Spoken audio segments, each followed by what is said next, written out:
Namaste. I am Dr. Nitesh Jhabbar, consultant surgeon from Apollo Hospital, Navi Mumbai, Belapur, with special interest in coloproctology, laser, robotic and laparoscopic surgery. आज के इस episode में हम बात करेंगे constipation की या जिसे हम बोलते हैं कब्स। ये बहुत ही कॉमन प्रॉब्लम है। अगर हम डेटा देखें तो at a given point of time in India around 22% people they suffer from this problem। अभी जो करंट सिनेरियो है जिसमें हम ये देख रहे हैं कि people are confined to their houses, dietary काफ़ी मॉडिफिकेशंस हैं, फिज़िकल एक्टिविटीज़ बहुत कम हैं, तो इस दौरान डेफिनेटली ये इंसिडेंस इससे ज़्यादा है। और हम जो पेशेंट्स हमारा ओपीडीज़ में देखते हैं या अभी हम ये देखते हैं कि पेशेंट्स जो ऑनलाइन हमसे कंसल्ट कर रहे हैं, those who are using our app that 24/7 and they are reaching us, constipation related problems काफ़ी ज़्यादा है। अगर हम कॉन्स्टिपेशन समझें या कब्ज़ को समझें तो जनरली हर व्यक्ति का कॉन्स्टिपेशन का डेफिनेशन एक अलग होता है। किसी के लिए दिन में एक बार स्टूल पास करना नॉर्मल है, किसी के लिए दिन में 3 बार स्टूल पास करना नॉर्मल है। और ये एक ऐसी समस्या है जिसको हम ऑब्जेक्टिफाई नहीं कर सकते। मीन्स अगर हम देखें कि आपको टेम्परेचर है तो हम थर्मामीटर से चेक कर सकते हैं कि कितना आपका तापमान है और हम बता सकते हैं कि फीवर है या नहीं है। बट कॉन्स्टिपेशन सब्जेक्टिव ज़्यादा है कि इसको हमको आपसे समझना होता है कि ये कैसा है। तो कुछ चीज़ें हैं जो अगर किसी इंसान को है तो हम उसको कॉन्स्टिपेशन बोल सकते हैं। सबसे पहला चीज़ होता है पासिंग अ हार्ड स्टूल। बहुत अगर हार्ड या सख्त मोशन पास हो रहा है, अगर स्टूल पास करने का फ्रीक्वेंसी हफ्ते में 3 बार से कम है या हर बार मोशन पास करते समय बहुत ज़ोर लगाना पड़ रहा है, स्ट्रेनिंग करना पड़ रहा है, मोशन पास करने के लिए पेट में ऐसा ब्लोटिंग या बहुत ज़्यादा फूलापन लगता है और मोशन करने के बाद ऐसा लगता है कि मोशन कंप्लीट नहीं हुआ, या जिसको हम बोलते हैं फीलिंग ऑफ इनकम्प्लीट इवैक्यूएशन। या कभी कभी एक फीलिंग आता है जैसे कोई रुकावट है, कहीं से मोशन बराबर से निकल नहीं रहा है, तो उसके लिए कुछ लोग एनिमास लेते हैं, सपोजिटरीज लेते हैं, कुछ लैक्सेटिव का ज़रूरत पड़ता है। तो ये चीज़ अगर आपको बहुत कॉमनली हो रहा है तो देन हम बोलते हैं कि इस व्यक्ति को कॉन्स्टिपेशन है ना। अगर आपको कॉन्स्टिपेशन है तो कुछ व्यक्ति इस चीज़ के लिए ज़्यादा प्रोन रहते हैं। मीन्स उसमें कुछ ऐसे रिस्क फैक्टर्स हैं जो कॉन्स्टिपेशन को बढ़ावा देते हैं। सबसे इम्पॉर्टेंट चीज़ है सीडेंटरी लाइफस्टाइल। अगर आप बहुत ऐसा जॉब में हैं जहां आप डेस्क जॉब है, बहुत फिजिकल एक्टिविटी नहीं है, आप अदरवाइज एक्सरसाइज नहीं करते हैं, that becomes a important risk factor. Other things are like some disease like diabetes है या थायराइड से रिलेटेड कोई इशू है, या आप ऐसा कोई मेडिसिन पे हैं जहां एंटासिड ले रहे हैं, कुछ पार्किंसंस रिलेटेड ड्रग्स हैं, और there is a list of drugs जिन पे अगर आप हैं तो आपके कॉन्स्टिपेशन होने की संभावना ज़्यादा बढ़ जाती है। Stressful life is again one of the important and very big risk factor for this। और ये सब चीज़ों की वजह से ये ग्रुप जो है जिसमें इस तरह का कोई समस्या है वो लोग इसके लिए ज़्यादा प्रोन हो जाते हैं। अब अगर हम ये देखें कि आपको कॉन्स्टिपेशन है, आप रिस्क फैक्टर ग्रुप में हैं या नहीं है, जो करंट सिचुएशन हम देख रहे हैं उसमें कॉन्स्टिपेशन की इंसिडेंस डेफिनेटली ज़्यादा है। और ऐसा भी है कि जिन लोगों को कभी कॉन्स्टिपेशन नहीं हुआ है probably they are suffering now, right. So हम क्या कर सकते हैं, how to get rid of this problem without even coming to hospital. First and foremost thing for everyone, irrespective of caste, creed, religion, age, diet is one of the important factor। आप क्या खाते हैं उस चीज़ का इस problem में सबसे ज़्यादा इम्पैक्ट है। High fibre diet is the key. अब जब हम बोलते हैं कि आपको हाई फाइबर डाइट लेना है तो क्या लेना है, ग्रीन लीफी वेजिटेबल्स आपने लेने हैं, फ्रूट्स लेने हैं। There are certain fruits which are very rich in fibre, berries हैं, oranges, banana, papaya, and these fruits are to be taken as a whole. Juice लेके स्ट्रेन करके वो नहीं लेना, लेकिन whole fruits you have to take. Dry fruits में almonds है जो काफ़ी रिच होता है, तो ये चीज़ें हम अपना डाइट में इंक्लूड कर सकते हैं। क्या अवॉइड करना है, रिफाइंड शुगर्स हैं, ऐसा जो जंक फूड है, लो रेसिड्यू डाइट है like non veg food and milk and milk products, मिठाई, ये सब चीज़ें अवॉइड करना है। अगर आपका डाइट में around 25 to 30 grams of fibre, हर दिन रहता है, तो ये एक बैलेंस डाइट है। एंड मोस्टली अगर आपके पास कोई दूसरा मेडिकल रिस्क फैक्टर नहीं है तो आपको कॉन्स्टिपेशन का ज़्यादा प्रॉब्लम नहीं होने वाला है।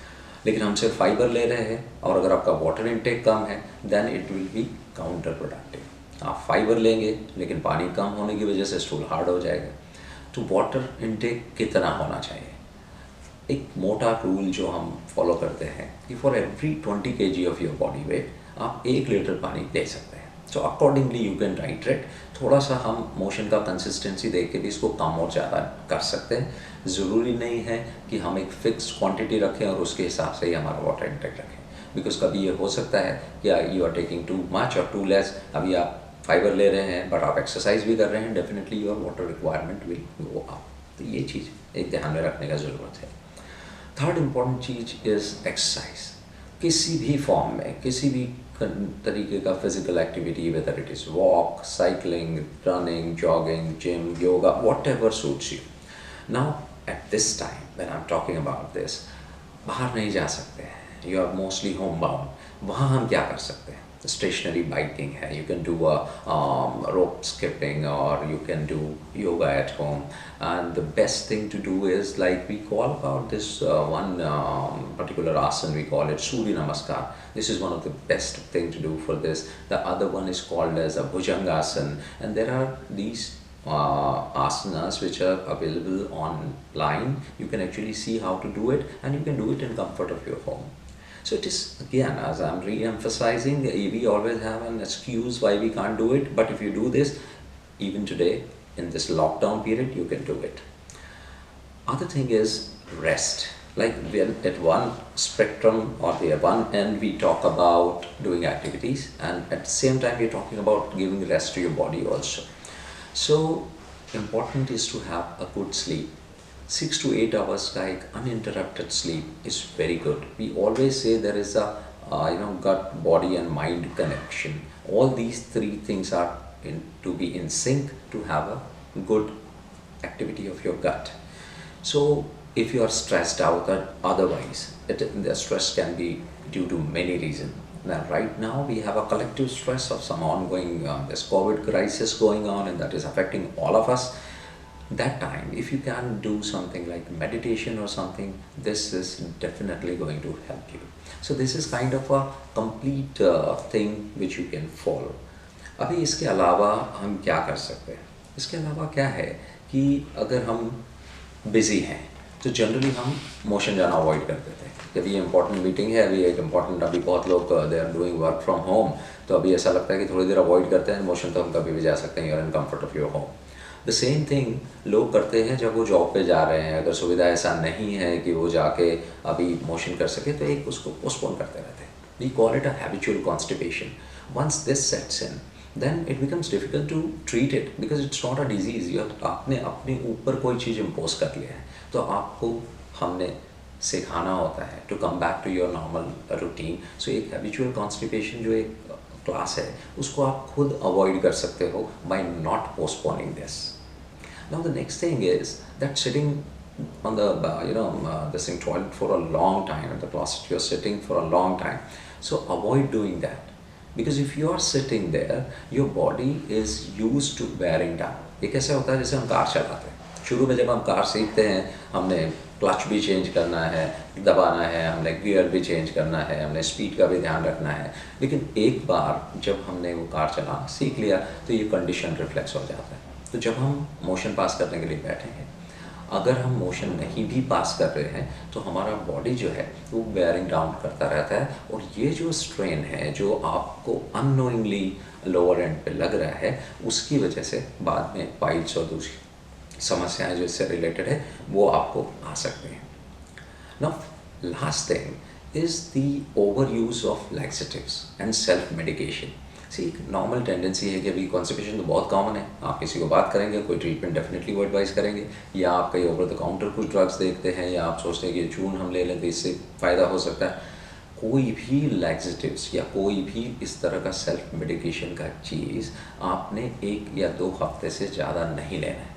अगर आप इस चीज़ को आगे लेते रहेंगे तो आपकी जो आंत है, जो बड़ा आंत है जिसको हम कोलन बोलते हैं, वो इस चीज़ से इतना यूज टू हो जाती है कि फिर बगैर इसके वो काम नहीं करेगी और ये चीज़ें हैबिट फॉर्मिंग हो जाती हैं। तो ये कुछ चेंजेस हैं, ये कुछ रेमेडीज़ हैं जो हम अभी का सिचुएशन में घर बैठे कर सकते हैं, राइट। अभी ये कहना आसान है कि ये कॉन्स्टिपेशन है, बहुत कॉमन समस्या है, आप इस तरीके से अपने हिसाब से ट्रीट कर लो, लेकिन कभी तो ऐसा ज़रूरत पड़ता है कि आपको लगता है कि नहीं, डॉक्टर को दिखाना ही चाहिए। तो क्या चीज़ें हो सकती हैं अगर हम कॉन्स्टिपेशन एज अ प्रॉब्लम और एज अ सिम्टम देखें, तो ये क्या चीज़ें इंगित करता है या किस चीज़ को लीड कर सकता है। अगर कॉन्स्टिपेशन है तो इससे जो समस्याएं उत्पन्न हो सकती हैं वो पाइल्स, फिशर, फिशुला, किसी तरह का एब्सेस फॉर्मेशन, या जिसको हम बोलते हैं कि उस जगह पर एक फोड़ा हो गया, राइट। कॉन्स्टिपेशन सिम्टम हो सकता है किसी प्रकार के कैंसर का या किसी प्रकार का एक इन्फ्लेमेटरी बाउल डिजीज़ का, राइट। अब कब आप डॉक्टर को कंसल्ट करेंगे?